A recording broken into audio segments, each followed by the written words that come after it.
નમસ્કાર દર્શક મિત્રો, અભિપ્રાય ન્યૂઝમાં તમારું સ્વાગત છે। પાણીગેટ વિસ્તારમાં ગઈકાલે મોડી સાંજે ભારે હંગામો સર્જાયો હતો। ઈદની ખરીદીના કારણે રસ્તાઓ પર ભારે ભીડ વચ્ચે એક કાર ચાલકે બેફામ ગતિએ ગાડી હંકારી અકસ્માત સર્જાયો હતો। આ ઘટનાના પગલે સ્થાનિક લોકોમાં ભારે રોષ ફાટી નીકળ્યો હતો। અકસ્માત બાદ ઉશ્કેરાયેલા ટોળાએ કારને ઘેરી લીધી અને કાર ચાલકને કારની અંદર જ મારવાનું શરૂ કર્યું હતું। એટલું જ નહીં, પથ્થરો અને અન્ય સાધનો વડે કારને કાચમાં પણ તોડફોડ કરવામાં આવી હતી। પોતાના પર હુમલો થતાં કાર ચાલક જીવ બચાવવા માટે ગાડી ફૂલ સ્પીડમાં દોડાવી મૂકી હતી, જેના કારણે આસપાસના અન્ય વાહનોને પણ નુકસાન પહોંચ્યું હોવાની શક્યતા વ્યક્ત થઈ રહી છે।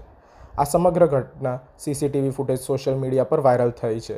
હાલ પોલીસે મામલો નોંધી વધુ તપાસ હાથ ધરી છે। વધુ સમાચાર જોવા માટે અમારી યુટ્યુબ ચેનલને સબસ્ક્રાઇબ કરો અને જોડાયેલા રહો ફેસબુક, ઇન્સ્ટાગ્રામ અને ટ્વિટર પર।